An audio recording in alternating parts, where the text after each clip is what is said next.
राम राम। आज हम श्रीमद् भगवत गीता के अध्याय 14 गुणत्रय विभाग योग का श्लोक 20 देखते हैं।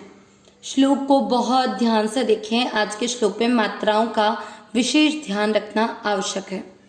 गुणा, ग पर छोटे उ की मात्रा लंबा नहीं खींचेंगे। गुणा नेता, न पूरा है, न में अमिक्स करेंगे। न त पर बड़ी ई की मात्रा लंबा खींचे। ती, आधा त य के साथ य पूरा य में अमिक्स करेंगे। ती, त्या, त्र पर बड़ी की मात्रा वापस लंबा खींचेंगे। त्रि, आधा न, त्रीन, न आधा है इसलिए अमिक्स नहीं करेंगे। पहला चरण बहुत ध्यान से। गुणानीतान तीत्या त्रीन। दूसरा चरण देह पर बड़ी ई की मात्रा लंबा खींचिए। देही, देह, ह पूरा ह में अमिक्स करेंगे। देह, स में अमिक्स करेंगे। स, मुंह आधा द, समुद, भ में अमिक्स करिए। भ, वा पूरा न आधा, आधे अक्षर को पूरे के साथ भवान। दूसरा चरण वापस। देही देह समुद भवान। पहला और दूसरा चरण साथ में। गुणानीतान तीत्या त्रीन।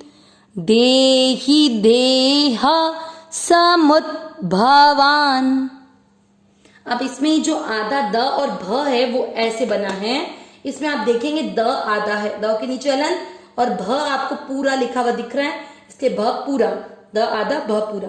तीसरा चरण ज पूरा, न के नीचे न आधा है, आधे अक्षर को पूरे के साथ जन, म पूरा म में अमिक्स करेंगे। जन्म, म के नीचे री की मात्रा आप इसको इधर देखिए, म आधा और नीचे जो मात्रा है वो है ये री से ऋषि की, इसको पढ़ा जाता है मृ, मृ, मृत्यु, मृत्यु।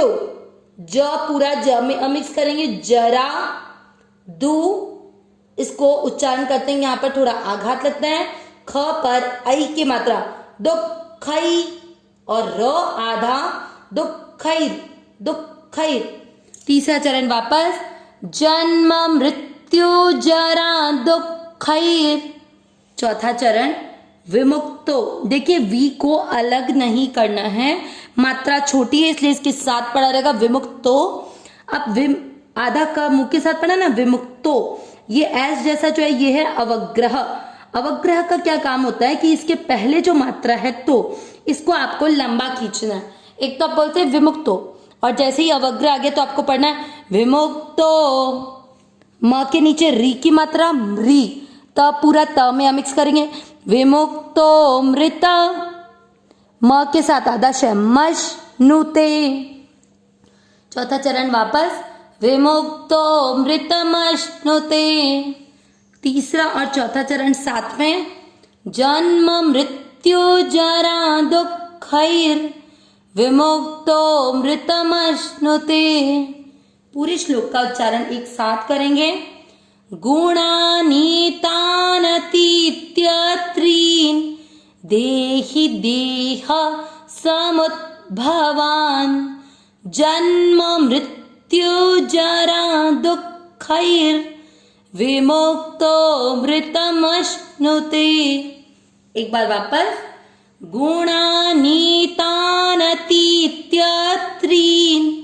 देहि देह समुद भवान। जन्म मृत्यु जरा दुखैर विमुक्तो मृतमश्नुते। अब इस श्लोक का अर्थ, बहुत विशेष श्लोक है और इसका अर्थ भी बहुत खास है, ध्यान देंगे। देही, देही का अर्थ होता है जिन्होंने शरीर धारण कर रखा है। अब शरीर धारण हर मनुष्य ने किया हुआ है, लेकिन वो मनुष्य जो अपने विवेक का सदुपयोग करे, क्योंकि विवेक हर मनुष्य में है, लेकिन जो उस विवेक का सदुपयोग करता है वही वास्तव में मनुष्य है।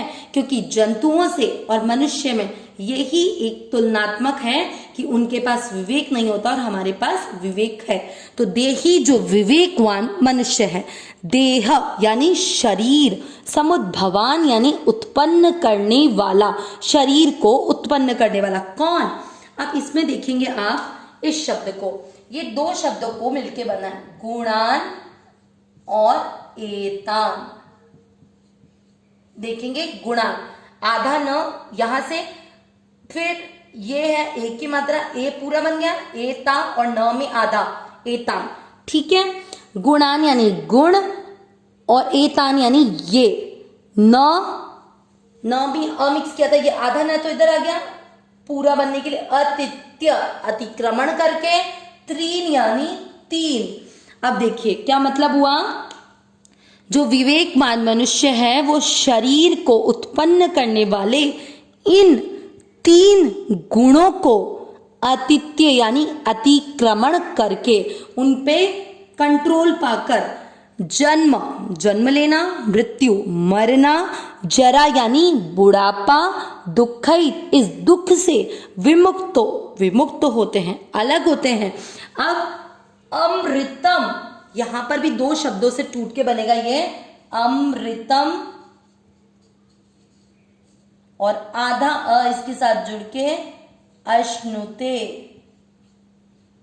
अमृतम यानी अमरता और अश्नुते यानी अनुभव करता है। पूरा तात्पर्य क्या हुआ कि जो देही यानी विवेकवान मनुष्य है वो शरीर को उत्पन्न करने वाले इन तीन गुणों को अतिक्रमण करके जन्म, मृत्यु और बुढ़ापे के होने वाले दुख से विमुक्त होकर, अलग होकर अमरता का अनुभव करता है। अब ये तो इसके शब्द से शब्द अर्थ निकल गया। अब इस श्लोक के अर्थ को और अच्छे से समझेंगे। हम सब जो शरीर धारण कर रखे हैं उन सबको इस बात का डर होता है कि हम मर जाएंगे, क्योंकि हमने अपने आप को शरीर मान रखा है। लेकिन जब हम इस बात को स्वीकार कर लें कि मैं शरीर नहीं हूं, मैं अविनाशी हूं, सहज सुख राशियों में परमात्मा का अंश हूं, तो मृत्यु, जन्म, बुढ़ापा इस तरह का कोई भी दुख हमें परेशान नहीं कर सकता, क्योंकि ये सब कुछ कहाँ हो रहा है, शरीर में हो रहा है। इसलिए शरीर से अलग होते ही जन्म, मृत्यु और वृद्धावस्था के होने वाले दुख से हम अलग हो जाएंगे और अमरता को अनुभव करेंगे। इस तरह से हमें आज से स्वीकार कर लेना है कि हम अविनाशी सहज सुख राशि हैं, हम शरीर नहीं हैं। हे नाथ, हे मेरे नाथ, मैं आपको भूलूं नहीं, अविनाशी सहज सुख राशि। नारायण नारायण नारायण नारायण।